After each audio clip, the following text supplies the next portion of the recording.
இந்த ப்ரொஃபஷன் நான் சூஸ் பண்ணேன், எனக்கு பிடிச்சி நான் பண்ணேன். ஸோ பேரண்ட்ஸ் கிட்ட இந்த மாதிரி ஒரு கேள்வி கேட்கறது, அதை நான் சொன்னேன்ல, அந்த மைண்ட்ஃபுல்னஸோட சில சமயம் மக்கள் நடந்துக்கணும். அது நடந்துக்க மாட்டாங்க. அறிவோட நடந்துக்கணும்னு சொல்றீங்க. சில இடங்கள்ல சில கேள்விகளை தவிர்க்கிறது நல்லது. ஏன்னா பர்சனலாக எனக்கு என் பேரண்ட்ஸ் வந்து அவங்க ஃபர்ஸ்ட் ஜென்ரேஷன் ஆக்டர். நான் நடிக்க வர்றேன், அவங்களுக்குமே இது புதுசு. அண்ட் நமக்கு சாலிடாக அந்த மந்த்லி இன்கம்லாம் இருக்காது. அவங்களுக்குமே என்ன பண்ணுற நீ, ஏன் என் படம் எதுவுமே ரிலீஸ் ஆக மாட்டேங்குது, நீ நடிக்கிறியா அதேதான் அது எல்லாமே இருக்கும். அது கொஞ்சம் கேட்கறத தவிர்த்துக்கணும் மக்கள். லைக் அவளுக்கு பிடிச்சதை பண்ணட்டும் அப்படின்னு அவங்க சொல்றதுனால சரி, ஓகே, ஃபைன். ஆனா அந்த மனப்பக்குவத்துக்கு அவங்க வர்றதுக்கு அவங்க ஒரு ஸ்ட்ரகிள் கோத்ரூ பண்ணிப்பாங்க. எனக்கு அதுதான் கஷ்டமா இருக்கு.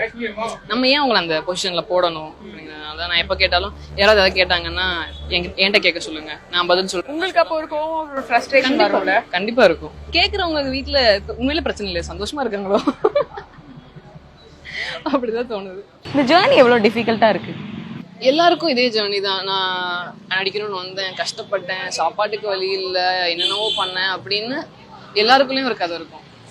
ஸோ அது மாதிரி என்னோட கதையும் ஒரு கதை தான் பார்க்குறேனே தவிர, ப்ரிவிலேஜ் இருந்தது. என்னால் இங்கே வாடகைக்கு வீடு எடுத்து தங்க முடிஞ்சுது, என்னால் 3 வேளை சாப்பிட முடிஞ்சுது. அது கூட இல்லாமல் நிறைய பேர் கஷ்டப்படுறாங்கல்ல. ஸோ அப்போது எனக்கு ஒரு ப்ரிவிலேஜ் இருந்தது. எல்லாருக்கும் இருக்கிற அதே கஷ்டம் தானே தவிர எனக்கு மட்டும் ஸ்பெஷல் அப்படின்னு நான் பார்க்கல. கைதி நடந்துச்சு, கைதி நடந்தோடனே சரி, ஓகே, ஃபைன், செட். இதுக்கப்புறமேலே நான் ஆடிஷன் போக தேவையில்லை, அடுத்தடுத்து ரோல்ஸ் வந்துடும், எனக்கு பிடிச்சதெல்லாம் பண்ண போகிறேன்னு நினச்சேன். சம்மந்தமே இல்லாமல் கோவிட் வந்துச்சு, எல்லாமே மறுபடியும் back to square one. So அப்போ நான் மறுபடியும் முதல்ல இருந்து ஸ்டார்ட் பண்ணணும். அப்படிங்கும்போது that's where I started to learn. Process enjoy பண்ணுவோம். ரிசல்ட் என்ன வருது வரலங்கிறது மேலே பெரிய ஆசை வச்சுக்க வேணாம்.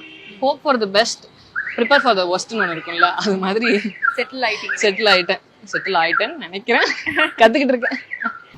ஒருவேளை ஃபெயில் ஆயிடுவோமோ, உங்களுக்கு அந்த ஃபியர் எவ்வளோ இருந்திருக்கு? அதை எப்படி நீங்க பேட்டில் பண்றீங்க? ரிசல்ட் என்ன வருது வரல அப்படிங்கிறது நம்ம கையிலே இல்லை. இப்போ யூடியூப்ல வந்து நீங்க சொன்ன மாதிரி சல்வார் போட்டுட்டு லெகின் போட்டுட்டு ரொம்ப நார்மலான ஒரு பொண்ணா இருக்கும். இந்த பக்கம் வந்து கொஞ்சம் மாடர்னா போட்டாலோ இல்லை பாடிலி அட்டானமின்னு ஒன்று சொல்லுவாங்கல்ல, அது எல்லாருக்குமே ரொம்ப ரொம்ப முக்கியம்.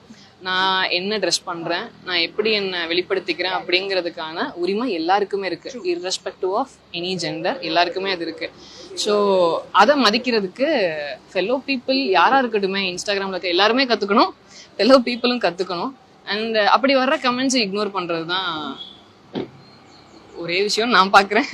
இந்த இன்ஸ்டாகிராமில் நம்ம போடுற பர்டிகுலர் ஃபோட்டோவுக்கு நீ எப்படி இப்படி ட்ரெஸ் பண்ணலாம், this doesn't look like you, பையன் மாதிரி இருக்க, பொண்ணு மாதிரி இருக்க, இந்த மாதிரியான கமெண்ட்ஸ் எல்லாம் இக்னோர் பண்ணிடுவேன். அண்ட் தென் டெலிட் பண்ணிடுவேன். அப்படி யாராவது இருந்தாங்கன்னா பிளாக் பண்ணிடுவேன். ஸோ அவ்வளோதான்.